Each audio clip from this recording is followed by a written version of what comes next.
Et là, vous vous écroulez au milieu de la salle de réception devant 650 cadres supérieurs. Là, c'est le fond du fond du fond. Et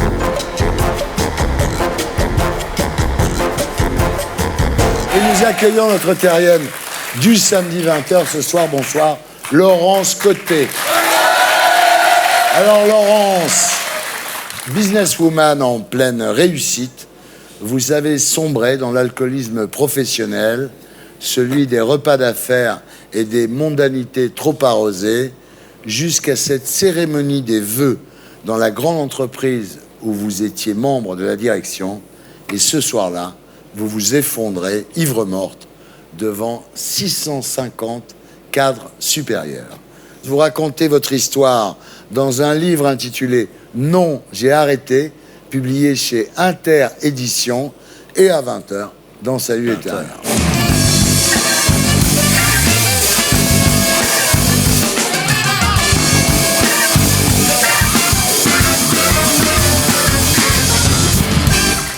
Laurence Côté, rebonsoir. Vous êtes née le 10 octobre 1961 près de Lille, dans le Nord. Père avocat. Il faisait du conseil financier entre la France et la Belgique. Et votre mère, femme au foyer, elle avait 6 enfants à s'occuper. Quand vous êtes enfant, vous faites beaucoup d'équitation. C'est un milieu où l'alcool est omniprésent. Et dès l'âge de 11-12 ans, vous fréquentez des gens plus âgés. Et à la moindre occasion, on vous paye un verre, généralement des cocktails très sucrés. Et c'est comme ça que démarre votre alcoolisme. Quand vous devenez étudiante, vous continuez à boire, évidemment. Ensuite, vous obtenez un poste de juriste dans un grand groupe immobilier à Cambrai et vous rencontrez l'homme de votre vie. Le jour où il vous dit qu'il est atteint d'un cancer, il vous déclare aussitôt son amour. C'est incroyable. Pierre me dira, voilà, j'ai un cancer et il faut que je me soigne. Les hommes sont un peu paniqués souvent devant la maladie. Et là, je lui dis, Monsieur Côté, hein, c'était mon directeur juridique en fait, ouais. Si vous voulez, je reste à vos côtés. Ouais. Et il me dit, mais Laurent, je vous aime. J'ai dit, écoutez, on va vivre à deux, cette maladie. Après sa mort, 7 ans plus tard, la businesswoman de 33 ans en tailleur et carré Hermès que vous êtes devenue dans le groupe Vinci est dévastée évidemment par le chagrin et vous vous réfugiez dans le boulot et dans l'alcool. Pierre décède, c'est fulgurant, et mon président, il croit bien faire en m'emmenant tout de suite au travail, ouais. En me disant on va à Paris, etc. Et là, en fait, tête baissée, je fonce dans le boulot. Au lieu de, à mon avis, faire une étape et me dire c'est un deuil, il faut le travailler. Faire votre deuil, bien sûr. Et dans ce cadre professionnel où il m'emmène, eh bien, il y a de l'alcool. Donc je démarre les repas d'affaires. Voilà, à partir de là, vous vous concentrez sur votre réussite professionnelle. Vous assumez la direction juridique de grosses boîtes comme Damar, Avenir Télécom à Marseille, le Conseil général des Bouches-du-Rhône à l'époque avec Guérini. Vous êtes très pro, vous êtes très efficace dans votre domaine. Mais là, vous commencez à être accroché à l'alcool. Et si vous n'avez pas votre dose, votre corps se met à trembler, vous avez des sueurs, vous angoissez. C'est ce qu'on appelle le craving. Oui, le craving, c'est le manque. Le manque. En fait, je suis droguée. Si on n'a pas d'alcool dans ces moments-là, c'est le délirium très mince, quoi. Oui, ouais. Donc on risque de mourir. Ouais. Hein, donc c'est vrai que c'est important ce que vous dites. Il ne faut pas arrêter de boire de l'alcool seul. Voilà. Il vaut mieux se faire accompagner. Enfin, ce n'est pas une excuse pour continuer non plus. Alors tous les jours, au bureau, tous les jours à 17h, vous sortez de votre tiroir une bouteille de jus d'orange arrangée, évidemment, dans laquelle vous avez mis de la vodka, et vous buvez votre jus d'orange et personne ne sait qu'il y a de la vodka dedans. C'est pas tous les jours, ouais. Parce que je suis dans un contexte professionnel, et c'est important, où l'alcool est présent dans les repas d'affaires, ouais. Mais également à 17h pour un pot, je ne sais, ou le soir pour, etc. Mais quand... Donc, si vous voulez, cet alcool, il était gratuit, il était bon, il était à portée de main, ouais. Il s'offrait à moi et à d'autres. Je n'étais pas toute seule. Cette espèce d'alcoolisme quotidien et admis. Mondain. Mondain, sauf que on commence à jaser.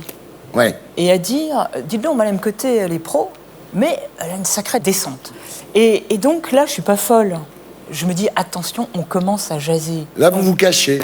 Je commence à me cacher. C'est important parce que du coup, on s'enferme encore plus. Alors, ce qui est incroyable, Laurence, effectivement, vous vous cachez. Après le déjeuner, vous rentrez chez vous, terminez votre cuite, vous vous réveillez à 6 h du soir. Mais comme vous êtes professionnel, vous travaillez jusqu'à 22 h. Et le lendemain matin, vous êtes au bureau à 8 h. Donc, vous arrivez quand même à gérer tout ça. Je pensais que personne n'était au courant. Ouais. Tout le monde était au courant que Madame Côté avait un problème avec l'alcool. Alors là, vous devenez l'un des 12 directeurs du groupe Vinci, ce qui n'est pas rien. En plus, vous êtes la seule femme. Oui. Là, vous touchez le fond. On vous retrouve sous un Porsche du 16e arrondissement, en coma éthylique. Vous avez fait aussi une overdose médicamenteuse.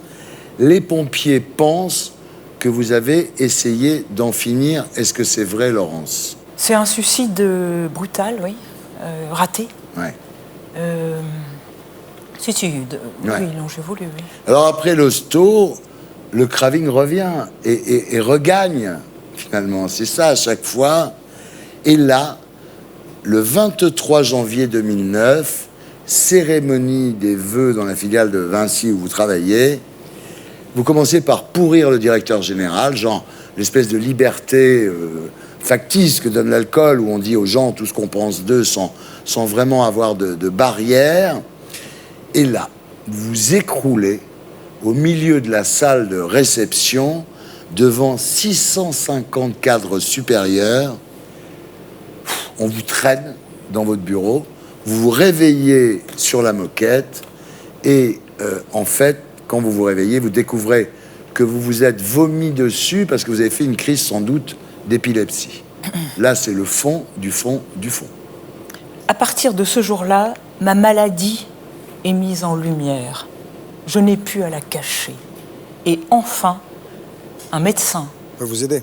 Va m'aider et va me dire, Madame Côté, vous n'êtes pas responsable. Vous êtes tout simplement droguée. On peut vous aider, on peut vous soigner. Et là, vous voulez en finir, vous pensez à vous jeter sous les rails du métro. Le lendemain, je me rends compte de la catastrophe de la veille. Et là, j'ai perdu ma dignité de femme, etc. Je me réalcoolise. Et ma décision est prise, je prends mes baskets et je m'en vais à Denfert-Rochereau pour me jeter sous la rame du métro. Et là, miracle, vous entendez les cloches de l'église d'Alésia. Voilà, ça j'adore. Vous allez à l'église, vous entendez le sermon du prêtre qui dit « Fuyez la débauche, le Seigneur vous en donnait un corps, il ne vous appartient pas, il vous l'a donné pour le servir. » Vous communiez et depuis cette messe, vous n'avez jamais rebu une seule goutte d'alcool, Laurence. Mais ce jour-là, il n'y a pas eu une reprise, et puis doucement, et puis un sevrage, comme on dit. Alors, Monsieur Ardisson a dit il y a eu un miracle. Moi, j'ai jamais osé dire ça. Mais vous l'avez dit, c'est très bien. Moi, j'y crois. Bon, très bien. Moi, je crois pas. Bon. Si, un peu quand même. Mais non, je crois pas. Si ça s'est passé comme ça, c'est une forme de... Parce que... Il s'est passé quelque chose. Alors, les alcooliques anonymes vous diront c'est l'éveil spirituel. Oui. Moi, je sais que ce jour-là, j'ai écouté cette phrase qui m'a frappé le visage. Je fais toujours très attention à mon corps et je me suis dit, mais qu'est-ce que tu fous de ton corps ? Imaginez-vous, j'avais 20 kilos de plus, Elephant Woman, moche, etc. Je voulais mourir.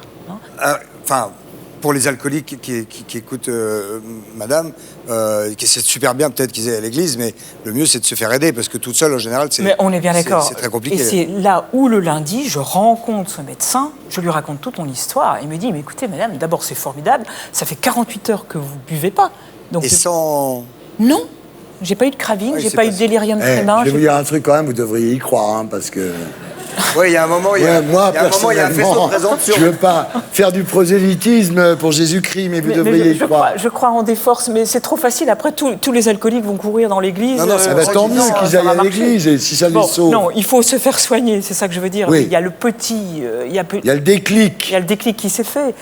Alors là, vous perdez votre job chez Vinci, parce que vous n'arrivez pas à vous réintégrer dans la boîte, malgré vos efforts. Oui. Aujourd'hui, vous avez milité pour aider les gens, effectivement, pour faire profiter aux autres de ce que vous avez appris à travers cette expérience. Votre bouquin s'appelle « Non, j'ai arrêté », publié chez Interédition. Je pense qu'il faut passer maintenant par des témoignages comme le mien, et j'espère qu'il y en aura d'autres. Mais c'est une maladie, hein. Ouais. L'alcoolisme est une véritable maladie. Bien sûr. C'est pour ça qu'il faut pas se moquer des gens. Moi, j'ai toujours eu du mal avec des copains. Moi, j'ai été touché par quelqu'un très très proche qui est mort très jeune, mon père, de l'alcoolisme, à 54 balais.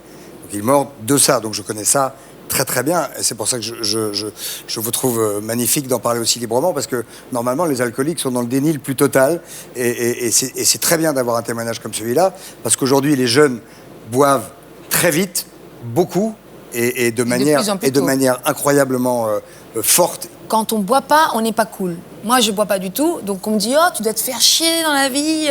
Enfin, on pousse à boire, et dès qu'il y a une soirée, tout le monde est en train de trinquer, vous êtes la seule avec votre coca, et puis c'est vraiment, c'est comme si c'était, vous refusez de rentrer dans l'ambiance. Non, mais c'est une chance d'être musulman pour ça. Non, mais parce que, bien sûr. Parce que pas de vin, pas de cigarette, déjà, c'est bon, tu vois. Et pas de quéquette aussi. Ça, c'est dommage. Ouais. Et pour être sûr de ne rien rater de Inarditube, abonnez-vous et mettez un pouce bleu.